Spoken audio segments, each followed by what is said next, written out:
What up, K and K squad? So I got a smile on my face because I make it look like I'm happy, but I'm really not. I'm really, really disappointed in what we're going through right now. We're in the motherland.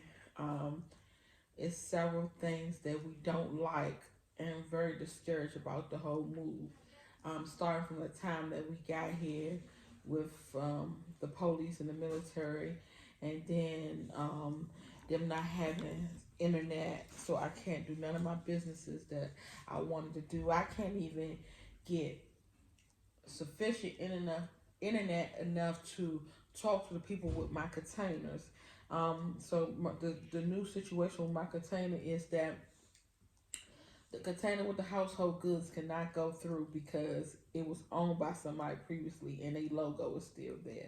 So they want to burn a logo off, take all the logos all off around the containers, and do another survey. So have the surveyor come out and do another survey and get a new seaworthy certificate. And I already did that, and that was a nightmare. So that's the new problem. So at this point, I'm like, okay, just take my container home and sit it back in my yard like it was. And then the one with the cars, I just sent my titles off to these people, and so now they're saying that um, with the cars, that the cars can go ahead and get shipped, but there's no need to have my container over there. My car's over here. It's not worth it. So at this point, I'm just like so blown away and ready to go back home. And this was a hell of an experience. Well, Kevin want to talk to you guys about some of the things that we face here in the motherland, because y'all need to know that this shit ain't all peaches and cream. And when you come over here, ain't no welcoming you and happy parades for you to be here. It's like we gonna gaffle their ass and get as much stuff as we can, from down from the extortion with the police, from the bribery with the people, from the people lying to you about how many CDs that their stuff is, about the amount of money that it costs to get a house here. We in Africa with dirt roads and abandoned buildings and cows and chickens and ducks and turkeys walking outside your house and goats, and you talking about $800,000 for a house, and I can't even have a paved road outside my house. And when I look outside my balcony, I'm seeing dirt and debris and anorexic cows and 50 shifty, shaky looking men outside. and some houses are $1 million for a 7 bedroom house. Because we usually with big houses, like we have 6 bedrooms, but we have a basement too, so we can have up to 9 bedrooms at our house. Our house is humongous, so we looking for a house the size of our house, and they talking about $1 million. So I only pay $100,000 and live in one of the best neighborhoods there is in Georgia. So for me to leave that to come to this, and you want the same price, I'm like, this is Africa. They like, I don't care what it is, you gonna pay it. It's not only because of the accent. They talk about, oh, because you in the city, you in the district or whatever. I went outside the city and they're still expensive as hell. They still talk about $300,000 for a 6 bedroom house. So it's ridiculous. Um, so he wants to talk to y'all about all the trouble and why we are deciding to go back to America. We left the rat race, and of course everybody wants to leave America because of the police brutality and the violence and all that stuff. You might not have the police brutality here, and you have the violence. You might not have the But violence. You have a lot of corruption. You have a lot of corruption. It's a lot of pickpocketing. It's a lot of bribery. It's a lot of people who don't like you. They fighting against each other. They hate each other. They hate themselves. So they definitely hate each other. So it's a lot of that going on. So it's still a lot of madness wherever you go, and we get it. But for me not to be able to make no money here, that's a no no. I didn't come to Africa to be broke and to be standing out there with them selling that shit on the side of the road. It's not gonna happen. So if I gotta go back to America to make my coins, that's what I'm gonna have to do. And the other thing is the electricity going off because the government is cutting the electricity off. I can't have that either. So that was one thing. And then not have no hot water. is another thing. Not being able to wash my clothes is another thing. The propane tank don't work with and stuff. But go ahead, Kim. You done? Yes, because I had too much to say. Okay, so I know we're doing a lot of videos since we're trying to vlog as stuff happens, and the internet sucks so bad here that we try to upload videos, we try to give new content, we try to catch certain things when they happen, and we try to upload them. But the way that the internet works, for people that already know that have been here or that are here or whatever the situation may be, y'all know this internet is crazy. So a lot of the stuff you may see may be stuff that has already happened, and maybe stuff that happened before. I may say stuff on a video that I have already said before because I don't know if the video that I actually dedicated it to even uploaded. So I just want to talk about the last couple of days that we've had. First off, I got up early in the morning because it seems like in Africa, from what I see for the houses that we've seen thus far, they have like these micro refrigerators. They're very, very small. It seems like they can only hold like a pack of eggs, and not even a whole gallon of milk can fit in there.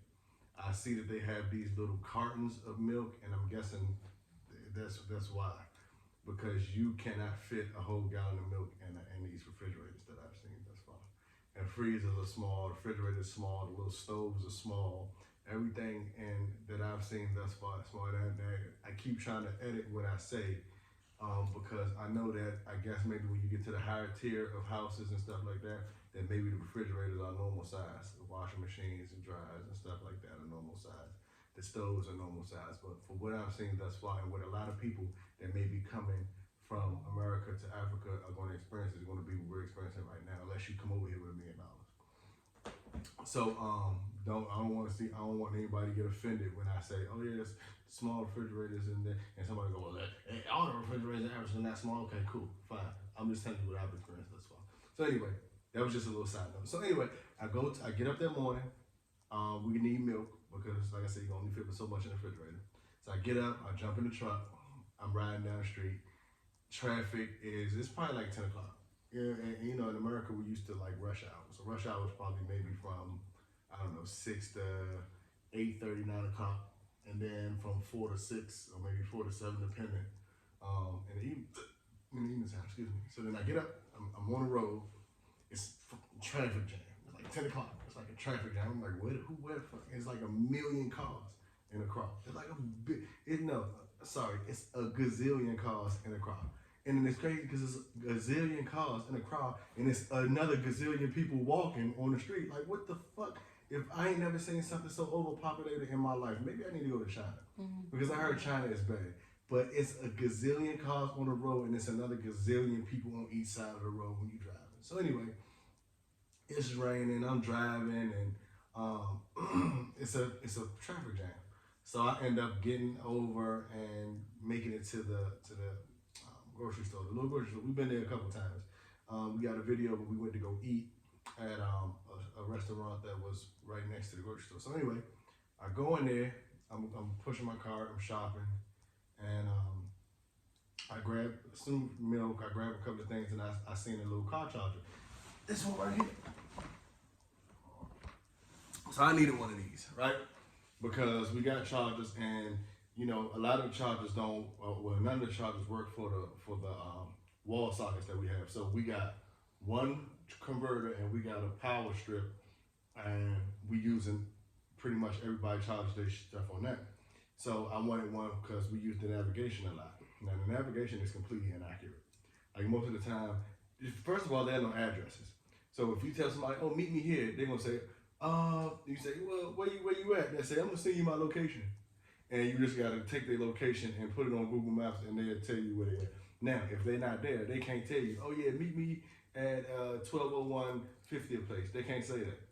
They say, "Oh yeah, well, it's you go down to the church, and then it's a yellow bucket on the end of the road. You make the left down there." It's like we used to have to do back in the day before Google Maps, before maps and stuff like that. Mm-hmm. You know what I'm saying? You got to tell somebody, "Oh yeah, don't you know the big red church that's on the end of the corner? Go down that way, and then go down 2 blocks at a time." That's what they got to do. So we use Google Maps a lot, a lot, a lot, a lot, a lot. So I needed to get one of these. So I got one. I look now. You know me. I pay attention to everything. I look at everything. Uh, so I walk up. I look at the thing. It says 65 CDs. So I said, okay, I'm gonna grab that. I looked at some other pieces. Other pieces were a little bit more expensive, a little less expensive. And I was looking at charges. So anyway, I go up. I put it in my cart with my groceries. The girl says, "Excuse me, sir. Excuse me, sir. You have to pay for that here." So I was like, "Oh, okay, cool." So I walk over. I hand her the case. She said, "Oh, that's 65 CDs, sir." I said, "Okay, yeah, cool. I already knew that." So then some other girl walks up and she says something in tweet, whatever it's called. And she said, "That, 100." And the girl looks at me. She has the thing in her hand. She looks at it like this. She says, "Excuse me, sir, it's 100 CD." I said, "100 CD?" I said, "That's a lie. It's 65 CDs. You just told me it was 65 CDs. And then it says right there on the display case that it is 65 CDs. It says on the pack that it is 65 CDs. So then the girl, when they see me, the girl was like her face, her jaw dropped, her eyes wide, and they both was looking there, and it was like this uncomfortable silence for about maybe 5 or 10 seconds. And then the girl that walked up says, "No, no, sir, that's not what she meant. She meant there's a cord in the inside, and we need to know what kind of cord it is to charge your phone up to 100." I said, "What? That don't even make sense." I said, "The crazy part about it is I don't even need the cord. It was a regular little Android cord. I don't need an Android cord. My phone takes the C charger at the bottom, and I got an iPhone. I knew that this wasn't gonna come with one of those, so I was like, I don't even need the cord. I just need the box. I got my own cords." So she said, "Oh, okay, oh, that's fine. Well, then it'll be 65 CDs." I said, "That's what it was anyway. Even with the cord that's in there, it was gonna be 65 CDs because that's what the sign said, and that's what the girl told me." So now they both looking right there, looking fucking stupid. I gave her the 65 CDs. I said, "Give me my receipt. Make sure you can print out my receipt." She printed out my receipt. I walked out, paid for my groceries, and left. I was pissed because it's ridiculous that you got people that blatantly try to cheat you. You know what I'm saying? I can understand in those little side markets or out there on the street where somebody got some overpriced shit that they selling. Somebody might have a pack of toilet paper that's worth $8 in the store, and they say, "Oh, give me $16 for it." That's in the street. I get that, but this is a grocery store. This is a place of business. You know what I'm saying? It should be a little bit more professional. And then what's the funny part about it is that we end up coming back later on that day to go get something from the restaurant, and I met the owner. The owner said, "Oh, hey, how you doing? I seen you before." I said, "You have?" I said, "I've been around here a couple times. I've been here for a couple days." He was like, "Yeah, I seen you before. I seen the babies and stuff like that." So he was like, "Where you from in America?" I said, "I'm from DC." He was like, "That's crazy because I'm from Maryland. I lived in Maryland for 30 years." I said, "Oh, that's the next door neighbor." So me and him got real cool. He even told me, he said, "Man, when you get whatever you gonna get, tell the people at the register to take 10% off." You know what I'm saying? Now, I could have been petty and said, "Oh, man, look, you got two girls back here that try to work me over. You need to figure out what you're going to do with them, whether you're going to fire them or whether you're going to reprimand them, whatever you're going to do." But I was like, you know what? I'm going to go ahead and let them slide. You feel me? But the thing is, the crazy part about it is this is how it goes in Ghana. This is how it goes. Everybody is always trying to get one up on you. Everybody's always trying to slide a little bit in for themselves. You know what I'm saying? Even the police. So that same dude introduced us to an older lady from Detroit. Cool lady. Like I said, she a boss. I think I said this in another video. We go out there. We driving out there. We following her. The police got this rinky-dink roadblock up. The officer come. We pull up to the officer. The officer has a female officer beside him with a rusty ass AK. He says something to the guy that works for us while we hear our assistant or whatever. And he says to me, "Mr. Kevin, do you have 5 CDs?" I'm looking at him like, "No, I don't have 5 CDs. No, I don't. I'm not giving a police officer no fucking money because I'm traveling on the fucking road. Now, if I do something wrong and you say, okay, well, you can either go to jail or you can pay me, then I'm most likely going to pay you." You know what I'm saying? But if I haven't done anything wrong and you think I'm supposed to pay you just because of my presence or because of your presence, that shit's not going to happen. I said, "No, I don't have it." I said, "I'm actually following this lady right here. You let her go." He was like, "Okay, sir, well, you have a great day." I said, "Thank you." We went to go meet the lady. We talked to her at her house for maybe an hour or so. We come back. It's probably about 10, 11 o'clock at night. We driving back down the same rinky-dink ass roadblock. But this time it's the female officer by herself, no gun. We pull up. We rolled down the window. She, hey, how you doing, son? Well, yeah, we good. You know, I'm chilling. Oh yeah, well, do you have something for me? Do I have something for you? What do you mean? Do I have something for you? I ain't got shit for you. Oh well, you said that you was going up there and you was coming back. I said, yeah, that's exactly what I said. I was going in and I was coming back. What the fuck does that have to do with you? What does that have to do with paying you? I don't owe you shit.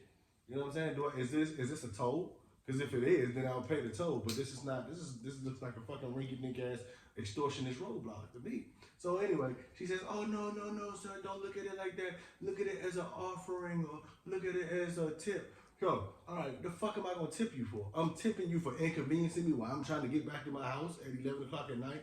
I got me, my kids, I got my wife in the car, and you want me to tip you because you stopped me illegally for nothing? That's an inconvenience. Why would I tip you to inconvenience me? No, that's bullshit. So she tried to finesse, and of course the guy that was with me was like, oh yeah, she just wanted a little bit. And I said, you know what that sounds to me? That sounds a lot like extortion to me. That's exactly what it sounds. Does it sound like extortion to you, ma'am? And she said, have a good day, sir. Have a good night. And I rolled up my boy window, far side window, and we pulled the fuck off. I'm not about to play with you. You whatever, you know his name. You're not about to damn extort me. No, you're not about to do that. Shit ain't about to happen. That shit is crazy, but this is how it goes. Imagine how many CDs that they collected that day just extorting normal people. You know what I'm saying? And the traffic is crazy. Y'all seen the videos, but then we went and looked at houses. People made up shit. They lied. They tried to sell us land that was already bought or not for sale. Stuff that wasn't theirs. They told us this house and that house, and then we go see the house, and the house looked like complete shit, unfinished houses. And they say, oh yeah, well, you know, I'm gonna take you to another house and it's finished. And they take me to another house and it's still not fucking finished. It's maybe more along than the last house that we seen, because like a dude took us to a house today and the shit was like in the middle of a desert and it was like a fucking skeleton. It looked dirty as shit. It wasn't nothing in there. Wasn't no sinks. Wasn't no cabinets. Nothing was in there. It was just fucking bricks and dirty ass spatulas of paint on the wall. That's it.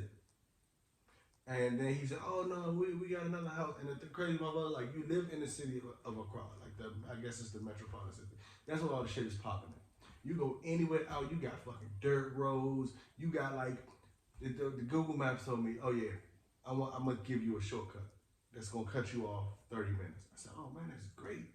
That's wonderful." We take the goddamn shortcut. Turns out to be a fucking long cut because we gotta fucking go on roads that are inhabitable, not only by men but by car. Like, you literally have to have a Rubicon Jeep Wrangler to get through this type of shit. You need a fucking military grade Humvee to get through some of these goddamn streets. God bless that we have a 4-wheel drive vehicle. Because if we didn't, we would be in some shit. One of the guys that went and showed us the house, the road was so fucked up on the way to the house, his little ass car got stuck. Twice. I had to pull this motherfucker out. I had to get out, get dirty, get my boots dirty. You know what I'm saying? Get my pants dirty, get my hands dirty, tie up a goddamn seatbelt to his bumper and my back of my truck and pull his little ass shit out. And then he tried to sell us some property back there. Like, what the? You can't even get back here. And you want to sell me some shit back here? That's crazy. And then we get there and he says, oh yeah, it's going to be $65K for an empty lot of land. Now granted, it was right on the beach. I'm talking about it was so close to the beach you could smell the fucking fish fart. That's how close it was. However, you got a dirty ass, big ass abandoned building, look like ghosts live in that motherfucker. And then on the other side, it's the same thing, but you got a couple of little random shifty ass dudes just standing around on the porch looking crazy. I don't want to pull up to my house and see 2 random ass niggas next door just looking at me and my fucking family and shit. And then next to that is a big ass abandoned building where anybody could be in there hiding, setting up a door, whatever. When I go out and go try to get groceries and my family is in there and these niggas run up in my shit or try to run up in my shit, it's already all the way off the road. It's already a dirt ass road back there. The police already ain't shit. Mm-hmm. And then now we got some shifty ass niggas that's right next to us. No, that's not gonna fucking work. And these motherfuckers said $65K. $65K, motherfucker. If I'm gonna pay $65K, I need a street around this motherfucker or something. Come on now. The fucking police probably be trying to come to our house and get stuck in the mud. Then with the fool, who the fuck gonna help my family? And then they come to find out the motherfuckers done slaughtered my whole family. And if they got enough fucking CDs, they gonna be, the police gonna be like, oh yeah, just give me 1,000 CDs and we'll clean this shit up for you. Because that's the way they do. That's the way they do here. The police are fucking very, very corrupt. Very corrupt. Mm-hmm. And if I have anything to do with it, if we decide that we really wanna come back and we wanna make this shit our home, I'm gonna do everything within my power to change that shit. Everything within my power to change that shit. Because that shit is completely fucking bogus. And where we come from, a lot of fucked up shit happens, but that's not one of them. And you just got pulled over. Okay, so yeah, so to wrap everything up, because I know this video is going pretty long. We driving back, and it was a car. It was going extremely slow. It was smoking, and it kind of looked like, you know, it had a hazard lights on. So it was like, okay, it's a broke down car. So the truck in front of me jumped over to the dirt, and he drove off. And I seen the car, and it had the hazard lights on, and it was like I said, it was going extremely, so it had to be going like a half a mile per hour. So I got off the dirt road and drove up too. So now I'm driving on the dirt, on the side of the dirt road, and I want to get back over, but of course it's cars everywhere. It's a fucking gajillion cars on this fucking one street, and everybody's doing the same thing. So I'm driving on the side of the road. I finally get back on the road, and here come the fucking police. The motherfuckers, y'all don't do shit else. Don't do nothing else. I had fucking kids ride on my car today. I had fucking kids jump on my car and ride 3.5 to 4 blocks on my fucking car. Where the fuck was y'all at? But in the middle of the night, y'all want to fucking post up and pull motherfuckers over. And then they pull you over like, hey. Yeah, and then motherfuckers was like, hey, what's that? I was like, man, I was like, fuck it, I'm gonna go ahead and do it. And of course, motherfucker was like, nah, don't do that shit. And then we got boxed in. We had cars, like I said, it's a gajillion cars. So I end up pulling over, and she fucking tells me, oh yeah, you wasn't supposed to do this, you wasn't supposed to do that, blah, blah, blah, and all this other shit. And I'm just looking like, bro, y'all niggas is not fucking serious. Y'all niggas is not serious. Y'all fucking jokes for real. Like, the only thing about it is we got kids with us, we got a family with us, and we already got enough shit on our plate right now. If we had time, we would be on your ass. Right now, we got the container situation going on. We got our kids in the car. We got an Airbnb. We don't need to be going back and forth with the laws and fucking up everything that we got at home and what we got here at the same time. So, fuck it. Just comply. She took my license. I don't even know if that's legal. But we're going to find out tomorrow. Yeah, we will. We're going to find out tomorrow. I'm going to get dressed. I'm going to put on my black pants. I'm going to put on my black military boots. I'm going to put on my black shirt, my black hat, my black jacket. And I'm going to go in there and I'm going to tell the motherfuckers, here's my ID. Here's my veteran ID. Y'all motherfuckers gonna stop playing with me because I will walk my black ass to the U.S. Embassy and I will have every motherfucker out there fired. That's what I would do. Anybody ain't about to play these fucking games with y'all niggas out here. The same motherfuckers that try to press me out for fucking CDs, I swear to God, I'll blow this whole shit up. I'll tell them everything. It'll be motherfuckers right here barricading and they asked me for CDs when I came and when I left. Y'all need to go investigate that. That's what the fuck y'all need to do. Mm-hmm. The motherfucker even told me, oh yeah, well we can just give you your ID back if you give me some CDs. That's what she said. Well, that's what my assistant came back and told me. Oh, Mr. Kevin, you know, she said that and we'll some CDs. I was like, word? Oh, so that's what we doing here? Crazy. You know what I'm saying? Because all of them take CDs for like if the police pull you over and you did something wrong and you don't want to go to jail, you don't want to get ticketed, you just give them some money and they'll let you go. Everybody's like that, and we knew that from prior investigation before coming out here. Mm-hmm. That's how you get them off of you. But see, my assistant, he told her, oh, he's a military veteran, this and the third, A military captain, and she got spooked off. Mm-hmm. So now she don't want nothing to do with nothing. Now she want her hands clean. She was like, all right, well, you just gotta come to this place and they're gonna do whatever they're gonna do. I guess make me pay a fine or whatever, this, that, and the third, blah, blah, blah, blah. So, you know, we're gonna go play that game for tomorrow. Everybody just want money here. Yeah. Everybody wants money. And that's what's gonna end up happening. They're gonna end up trying to beat me for some money tomorrow. Depending on who I talk to, it's probably gonna depend on how much. It might be a motherfucker standing outside saying, "Nigga, I can go get your ID for 50 CDs." Before I even get to wherever the fuck the big wigs are that's gonna charge me, you know what I'm saying, big money. It's always, since we got here, it's always been a nigga in front of the nigga telling us how they can discount us. Yep. Ever since Everywhere we go. Mm-hmm. Since we stepped off the airplane. Oh man, yeah, you know your visa gonna cost you 150 a pop, but I can get them for 75. You can pay me right now. Oh yeah, you need your yellow fever shot, man. Them shit's $20 a pop, but you pay for 2 of them, you give me the money, and I can get you straight. Oh yeah, this motherfucking COVID test will cost you $900, but you give it to me straight, and I can get it to you for 5. All this shit. This they've been doing this shit from as soon as we stepped off. And the crazy part about it is I watched a lot of videos about Ghana and Africa in general. And a lot of people say how corrupt it is and how money and cash rules. And I was like, I believe it's bad. But don't try to paint Africa to be this bad, big bad wolf. Nigga, that motherfucker is the big bad wolf. Y'all gotta come over here yourself to believe it. And don't get it wrong. We not downing Africa as a continent. What we are doing is basically explaining what our experiences is. And for me personally, I understand that Africa, along with every other black person in the world, is suffering from post-traumatic slave disorder. That's what's going on. So when you come here and you see a white European, because there's a lot of people here from Europe, they come here and they get treated like liquid gold. Liquid gold. They got little nigga babies and shit walking around, and they got these little 17-year-old Ghanaian girls, and motherfuckers ain't saying nothing to them. Motherfuckers ain't saying nothing to them. Let you see a black American, they talking shit, they trying to jaffle you, they trying to do all this other shit, and I'm pretty sure they probably try to get the white people, but they do it in a way more subtle way than they do with us. You know what I'm saying? And it's a lack of, I guess it's a lack of respect or whatever. But the one thing about it is I'm gonna step on shit if it come down to it. I try to be cool. Oh, one more quick story. So we had the place, and this is when I went back to go talk to the dude. And my daughter was like, "Dad, you need to send somebody back here with me." And I thought she was just saying that she wanted somebody to be back there with her, so she wouldn't be back there by herself.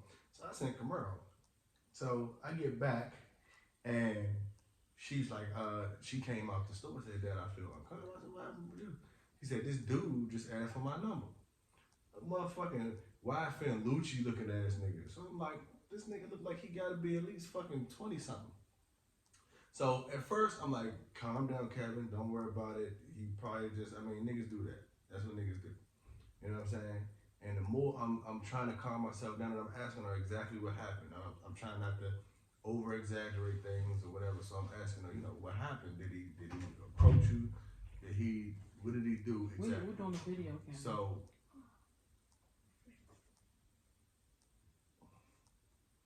okay, come on in and sit down, because you moving extra slow, ain't gonna do shit. So, the more and more she's telling me the story, and the dude, he keeps staring at me, like he's looking at me. And I don't know why he's looking at me. I don't know if he's looking at me because he's trying to see what my reaction gonna be. I don't know if he's looking at me because he's trying to figure out what she's telling him or whatever, but he just kept looking at me. Like he literally just staring at me at this point, just staring at me. So I reach down, you know what I'm saying? And I'm trying to relax myself because I know me. And this is why I stay out of the way. This is why I avoid problems. I seen a sign that said, clever people solve problems, wise people avoid problems. And I'm a wise person. I like to avoid problems. And I know that I go from 0 to 100, and there are no numbers in between those two. So I'm trying to calm down. This motherfucker keeps staring at me. So I'm like, okay, boom. So I get myself, I gather my thoughts. I go over there, I pull up a chair real close to him, like literally right next to them. And I sat down beside him and I said, "Did you talk to my daughter?" He said, "Oh yes, I'm so sorry, sir." I said, "Nah, that's not what I asked you." I said, "You said something to my daughter?" And he was like, "Oh no, it was I said so." I said, "You asked my daughter for her phone number?" He was like, "Yeah, I'm sorry, I'm so sorry, sir." I said, "Man, how old are you?" He said, "I'm 21, sir." I said, "That girl is 15 years old." He was like, "Oh my goodness, I did not know. I did not know. I didn't know." I said, "Yeah, all right." I said, "Well, I'm just letting you know." He's like, "I'm so sorry. You have such a beautiful family, sir." I was like, "Man, yeah, all right, whatever." And then I said, so which one of y'all touched my daughter? He was like, oh no, he gone. I told him not to do it. He did it anyway, but he left. And I said, so he put his hands on my daughter. He said, yes, yeah, I'm so sorry, sir. I told him not to do it. And I was like, all right, man. I said, man, that's my daughter. I said, don't nobody touch my daughter. I don't want nobody talking to my daughter. That nigga, I said, are we good? We straight? He looked at me. He said, yes, sir. I'm so sorry. I said, I said, you made my daughter feel uncomfortable. He's like, I did not want to make her feel uncomfortable, sir. I'm so sorry. I apologize. I did not want to make her uncomfortable. He said that shit. I got up and I walked off. That's like one of my famous things I like to do. Just to show you, I don't give a fuck what you saying for real. So I got up and I walked off. That nigga paid his little shit and him and his boy got the fuck out of Dodge. And when I got up, I walked out the store and stood right there at the outside of the store. This motherfucker got out, was looking at me the whole time he got out, called his little Uber, was looking at me the whole time. I guess he wanted to know if I was gonna run down on his ass when I got out the store. But yeah, this motherfucker put the tap. She said he tapped her arm and walked out the store and said he's my man trying to talk to you, and he walked out the store. Nigga never came back. Don't put your fucking hands on my daughter. Don't say nothing to my daughter. Period. And then the whole thing about it is I wasn't even really upset until I thought about it and I realized that this nigga had been sitting right there with us the whole time. And he waited until I got up before he decided to say anything to my daughter. So he knew what the fuck he was doing. And that's the shit that one of the things, besides the fact that he was staring at me, made me decide to approach this nigga. And if it came down and he decided he was gonna say something slick out his mouth, I was gonna break his fucking shit right there. So, yeah, that's something else you gotta look for. Cause these little niggas out here, they real frisky and shit. They sneaky as fuck. They real frisky. Mm-hmm. So, and also look at everybody like they are plotting against you because 9 times out of 10 they are. Yes, and so if you have somebody that's all around you all the time and all that, they see you as dollar signs here. So know that keep your distance. Feed everybody with a long-handed spoon is what we say in America. So you get my drift with that one. But I love Africa. I love people as a whole, but I definitely love my people. But my people are so fucked up, and it's so much poverty here, and it's so much work that needs to be done as far as the electricity, as far as the water, as far as how far behind they are. And I think we Americans are very spoiled, and we like certain stuff a certain way because we used to have stuff a certain way.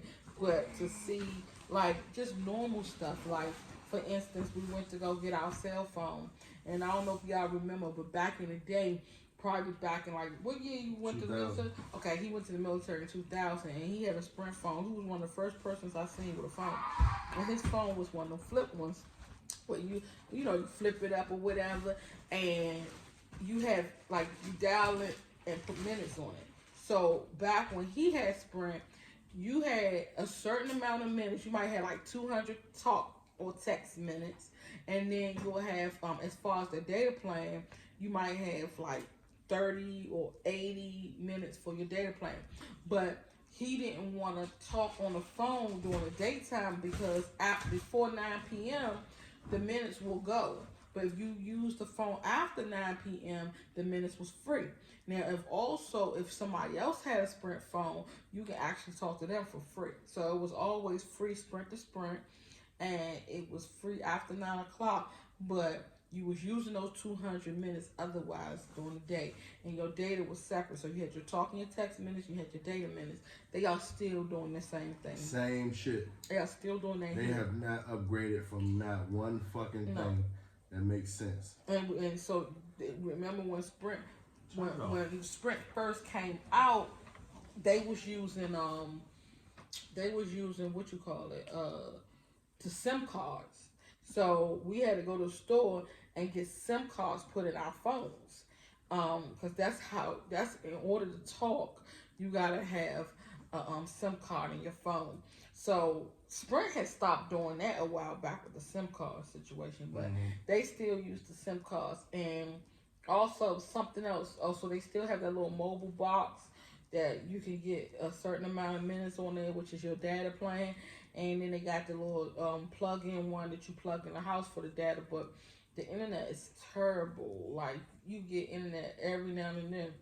Even with that, it's no unlimited. Unlimited is not even a thing out here. They be like, "What are you talking about?" Also, when you go to the restaurants, there's no free refills. That's not even a thing out here. Free refill? What? What is that? We don't have that. And everything in the stores are reduced. So if you go to Pizza Hut, you know Pizza Hut medium pizza probably about this big. It's a medium 8 section pizza. For their medium pizza, it's a personal pan pizza cut in 8 slices. That A shit terrible. little teeny bit bigger than a personal pan pizza. And when you order pepperonis and sausage on your pizza, they give you hot dogs. So they cut hot dogs in slices and put that on your pizza. The cheese is different. The milk is different. The milk is called cream. It's not called milk. Full cream milk. Full cream. Every day we have to go grocery shopping in order to get some food because, like you said, the refrigerator is very small, so it don't hold much. So you have to go to the store daily. It's best that when you come out here that you cook your own food because the food here is It's very trash. disappointing. It's trash. Majority of everything comes with French fries, what they call chips.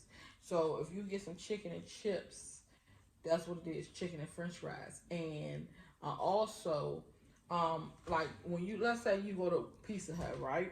And you get you some pizza and you want to get you some wings on the side. So you know the buffalo wings, the little drumsticks, and the little what are they called? The little flats. The little flats. You got the flats and you got the drumsticks. Oh. They're gonna put that on your picture and you be like, oh, okay, I want some buffalo wings, so give me some smile They wings. gonna give your ass some chicken nuggets. They give you chicken nuggets and you just dip it in a sauce. And that's your wings. Like some of this stuff we could deal with.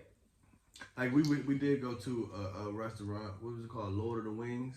Yeah. Today. And That food was good. And that was some decent food. That food was good, but even then they gave her chicken nuggets. Yeah, and the chicken they gave her, I don't understand how they accomplished that mission, but that shit didn't have no fucking flavor to it. Yeah, so they don't usually use flavor like that. Also, their spaghetti is basically some new oodles. Like, let's say they gonna give you some spaghetti or whatever. It's spaghetti noodles, the thin spaghetti noodles with a whole bunch of African seasonings. It's red, and they might throw some little baby shrimp on there or something like that, and onions and peppers and all that. So it's like Singapore rice noodles with some of their season.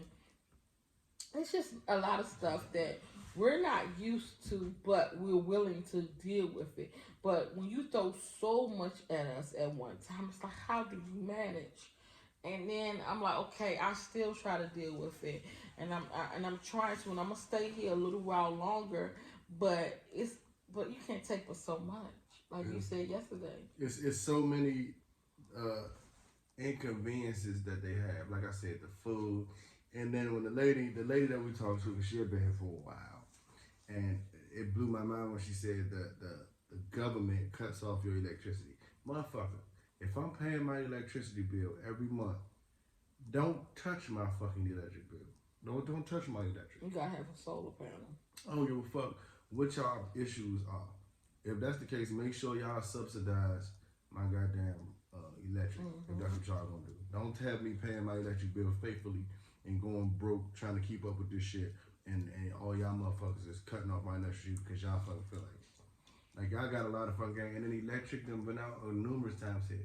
And then fucking all this hot water. Nigga, I ain't never had to charge up water before. Never had to charge up water before. So the cost of living, once you get your house is going to be expensive. Once you get your house, everything else is pretty much cheap. My son is getting his braces put on. It's like $2,000. Back at home, it's like $5,000.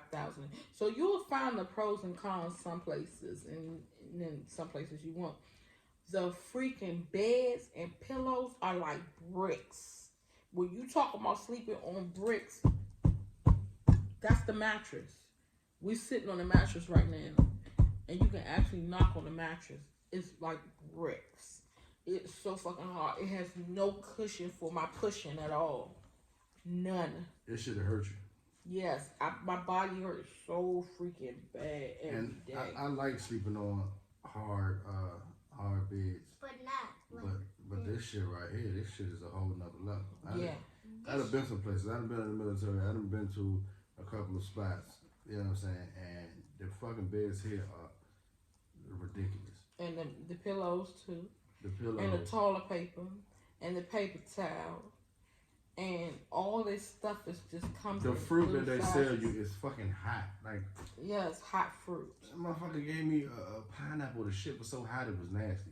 And the grapes. The grapes was warm. They got nice fresh fruit, but they don't put it in the refrigerator before they serve to you. And a lot of what you were saying before we came here is presentation. They don't have the presentation skills at all. When they show you a house, the house could be dirty and fucked up. They don't care. They'll walk you right up in that motherfucker. Yeah, so we went to a house today. The man was showing us. It was terrible. Listen to this pillow. It was terrible. Yeah, that's the pillow that he hitting on. So the house was terrible. And I was like, I don't want this shit. And so he was like, all right, I'm going to take you to another house that's finished. He took me to another house. And we went in 3 houses and none of them was finished. And he's like, we can finish this in 7 days. It's okay. He told me it was going to be 120. Come to find out it was 150. And they don't like negotiating for real. They say everything is negotiable. That's bullshit. So if a house is 150, the most they're going to negotiate is 148 or 146 or something like that. They're not really going to negotiate with you. And if you tell them that it's out of your budget, they still going to call you back and tell you something else that's out of your budget too. So if they say, oh, the house is $1,800 a month. Houses be like $3,200 a month, $2,600 a month in the crop. They'll say, yeah, you're like, oh no, that's out of my budget. Like, all right, what about $1,800? You're like, that's out of my budget too. The most I can afford to pay is $1,200. They'll call you back. All right, you say, all right, the house is gonna be $1,600. And you're like, no, I said $1,200. And they still never explain to you after all that shit that they talking about charging you. There's not even an access road to get to their house. Yeah, most of the houses to get a bumpy road. It's crazy. Like, I gotta really put the videos up to show y'all.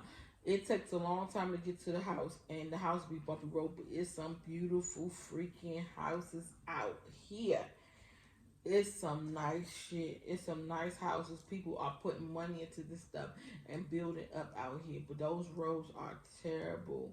The people outside, oh my God, the way the streets look, everything looks so bad. And it's so bad. America will never look like this. Traffic is terrible. Why you people and trash. Traffic is ridiculous. Like, it don't matter what time it is, you will be backed up forever. Like, we sat in traffic yesterday at probably like 8 o'clock at night for like 2 hours. But you gotta admit, traffic is fun. It is fun because you get to talk to people. It's so many people out there. So you sitting in traffic, like, okay, like back at home, right? You sitting in traffic. It's like, if y'all know Atlanta traffic is bad. You sitting in traffic, you just pulled out your mind like, you trying to play stuff, trying to listen to your phone, trying to talk to people. In this traffic, you got people everywhere. They all in between the car. They come up to the even windows. They talking to and, you. They asking, hey, you got money? You just. And they be looking at your those motorcycle niggas. Yes. Sneaky. They be looking at your car, seeing what you have as still. Yeah, that's true. So y'all be careful. Be careful with that. With the car situation, because you can have your phone in your hand and your window rolled down. Let's say you on your phone and you texting or whatever, a guy will walk right past you and snatch that phone right out your hand, or a guy on a motorcycle will ride past you and snatch that phone so fast and be gone. And ain't nobody gonna do nothing about it. Ain't no police showing up. And the police coming. And I'm telling you, and the crazy thing about it, even if you knew around the area where the person is, ain't no addresses. So how they gonna find them? It ain't like back at home. We had 50 people today. We wanted to get a letter. How do we send it? 90% of the people didn't even fucking know. The 10% of the person that did know said, oh, we're gonna have to go to, it's the main post office. They're gonna send it there. You have to go and have to get it.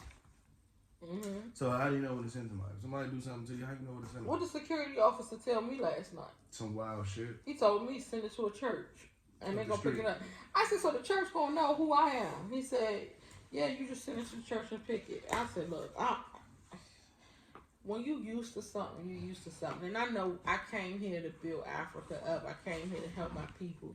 but I gotta help me first, and Yeah.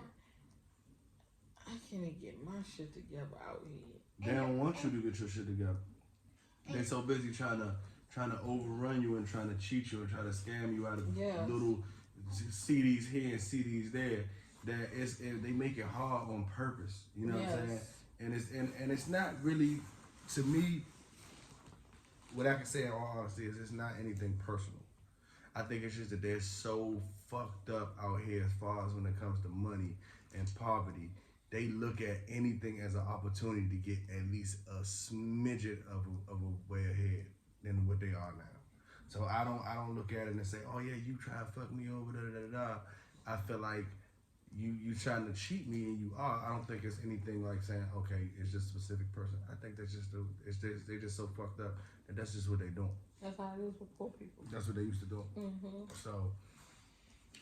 So yeah, I mean, those are some of the things. Now, we could do another video. This is what the stuff that we've noticed that we pretty much don't like, and about. I think the title was going back to America, why we left Africa, or something like that. Yeah, why we leaving Africa? Yeah. So we can actually do a video, for with the things that we did like about here. Was what? When you meet friendly people, the people are friendly. Yeah, people are friendly. When you meet people, hey, go out. He all in our video. He said not really. Why would you say not really? Why would you? Because kids were jumping on our car. Oh, they was playing. They was just kids. So here's the thing. When you meet people that got their shit together, they are in turn the most helpful people ever. They will try to help you so much that you'll start being skeptical of them. But those are the people that got their shit together, and there's a very few. Like one guy, I told y'all, the guy that I was arguing with when I first got off the plane, as a military guy. I think he's I don't know if he's in the Army or the Navy. I think he's in the Navy. And he's an MP. He got his shit together. He got a car.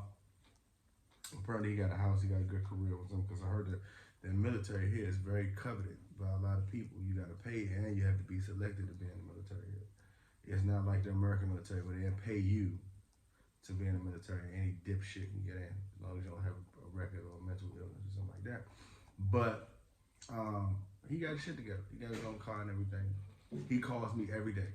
He tells me, I tell him, oh yeah, I'm going to go look out for land. And he say, all right, well, before you buy anything, let me know first so I can check it out, because there's a lot of scammers out here. There's a lot of people that's going to try to play you and fuck you over. So whatever you do, just let me know. Give me a heads up so I can check everything out. I can run my background. I went to go check out a car that he told me about.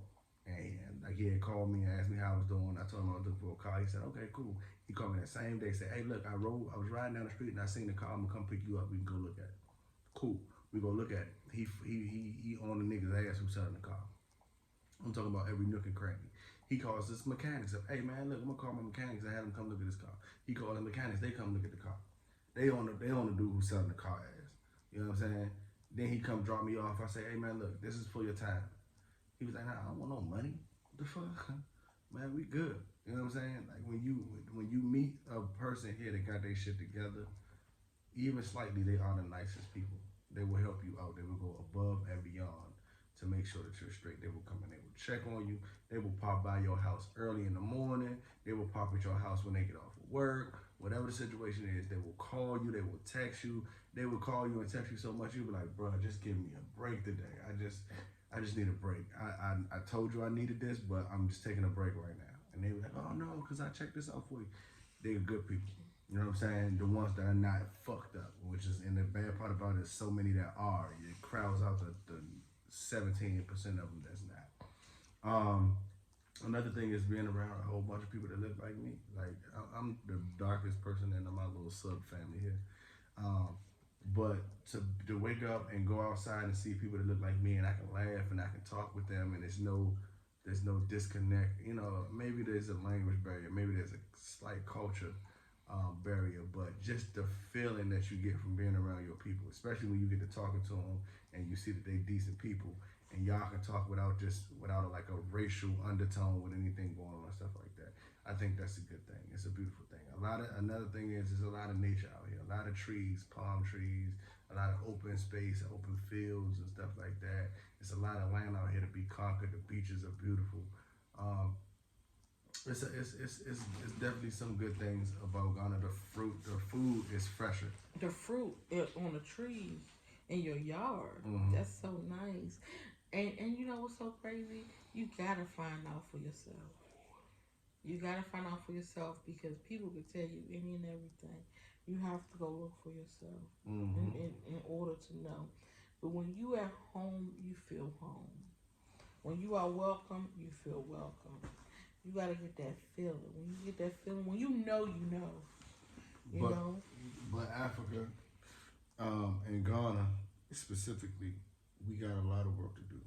We got a Mm-hmm. lot of chains to break when it comes to African Americans repatriating Ghana and other countries in Africa, and we need to work on being a team. We even got a couple of people that are a part of like an African American group here, and it's funny because you shouldn't have to need an African American group in an African country, Mm-hmm. but you do because, like I said, there's so much corruption. There's so many people trying to get over and gaffle and shit like that that you gotta have somebody that identifies with you. Who identifies with you more than what the fuck your first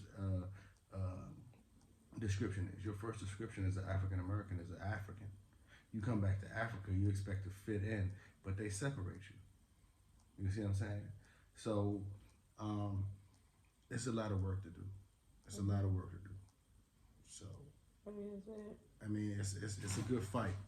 I don't know if we're gonna be able to continue on with the fight too much longer because sometimes people don't want to change, and we spend a lot of our time trying to help people, Mm-hmm. and sometimes they don't want to change, and we are getting to the point in the age that we really need to start focusing on ourselves and making sure that we're happy because we try to make everybody else happy. Some people don't want to be happy. Some people can't be happy. Whatever. We need to start worrying about ourselves. So that's all I gotta say. I'm about to go see if this fucking small ass washing machine works because we gotta wash clothes. We've been here for maybe 4 days, and Is it 4 days? I guess Thursday, Friday, Saturday, Sunday. What's the day? Today is almost Friday. Oh shit! Damn. So we've been here for almost a week. God Mm-hmm. damn. Yeah, we leave here Sunday, but we're not going home. We don't know where we're going. We basically homeless in Africa. It's very hard to find a house. It's very, very hard unless you want to take some crappy shit that you find on the side of the road. That's the only way. And when I tell y'all, it's people living in containers under the bridge. I mean, millions and millions of people. They just made their houses out of containers because people are so poor and it's so much poverty here because they make everything so damn expensive. And you can come here with $500 if you want to. You won't even last an hour here. You won't even last an hour. Those big old houses with those big pretty swimming pools, forget about it. That shit is way too expensive. All this stuff is expensive as hell. People definitely coming to America. People in the diaspora need help. They need donations. They need that because it is not cheap at all. And you want to live nice and you want to live better than you lived in America because if not, you can stay in America.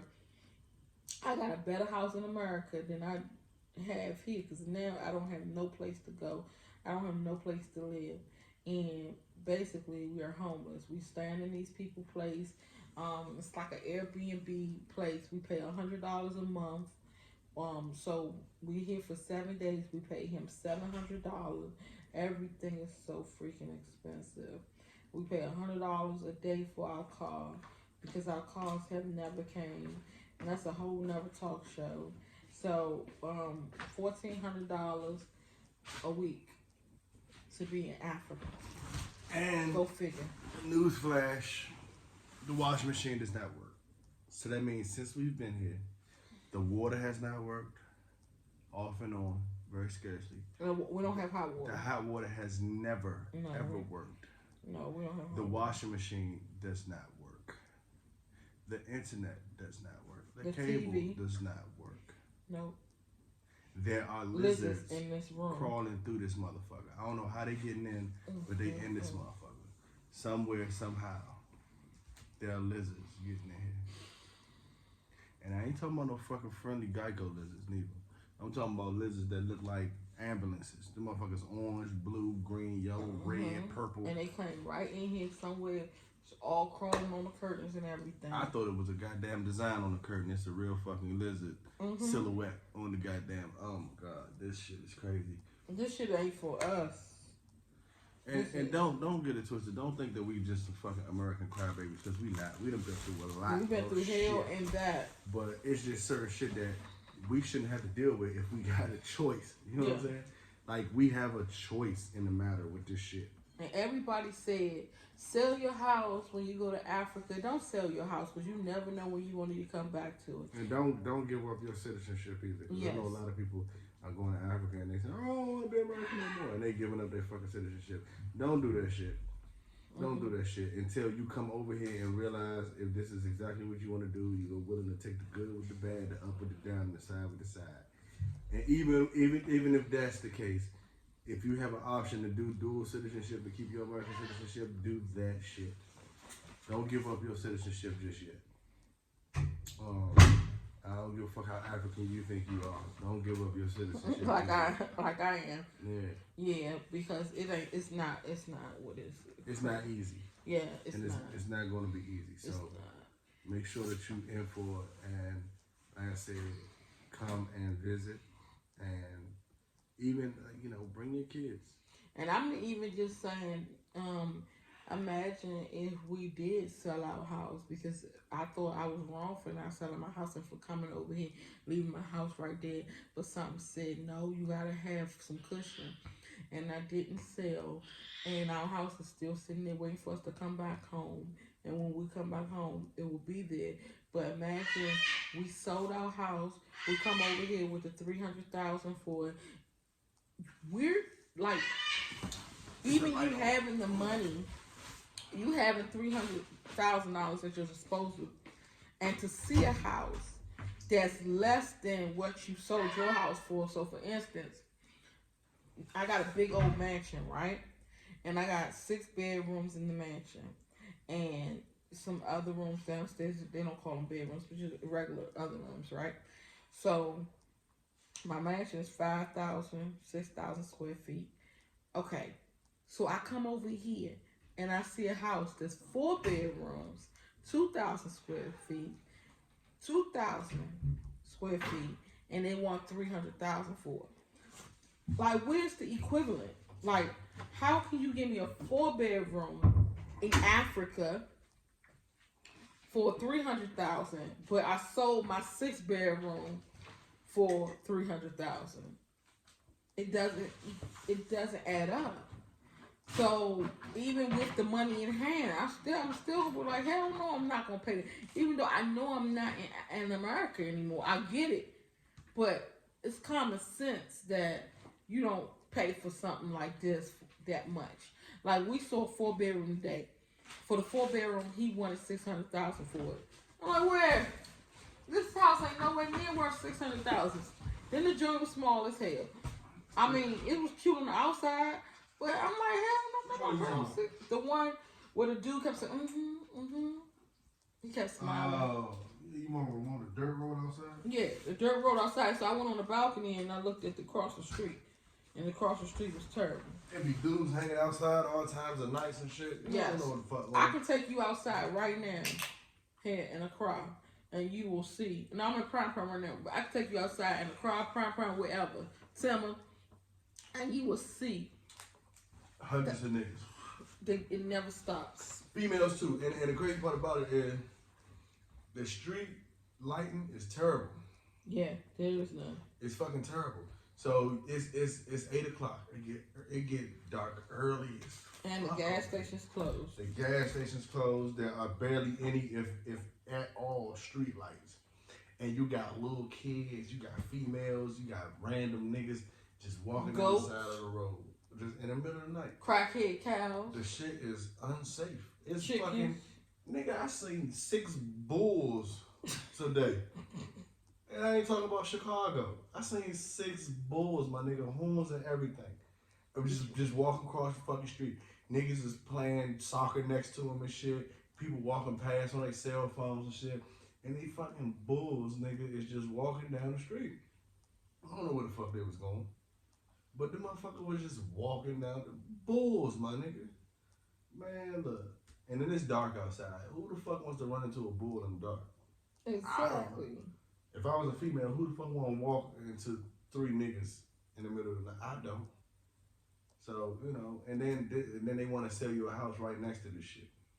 You know, it's a lot of safety issues. Now, granted, I haven't seen anything that compromised me or my kids' safety besides the fact that the nigga tried to holler at my daughter. But I mean, I guess that's not really compromising safety. That's more, you know, a natural thing. But I haven't seen anything that compromises my safety. For most part, when I talk to my assistant, I hear him say that he has never fought before. He don't know how to fight. He don't garner the They people. don't fight. They don't Here. fight. You know what I'm saying? So to be honest, amongst the other Americans here, I'm probably one of the most violent motherfuckers on this goddamn country right now.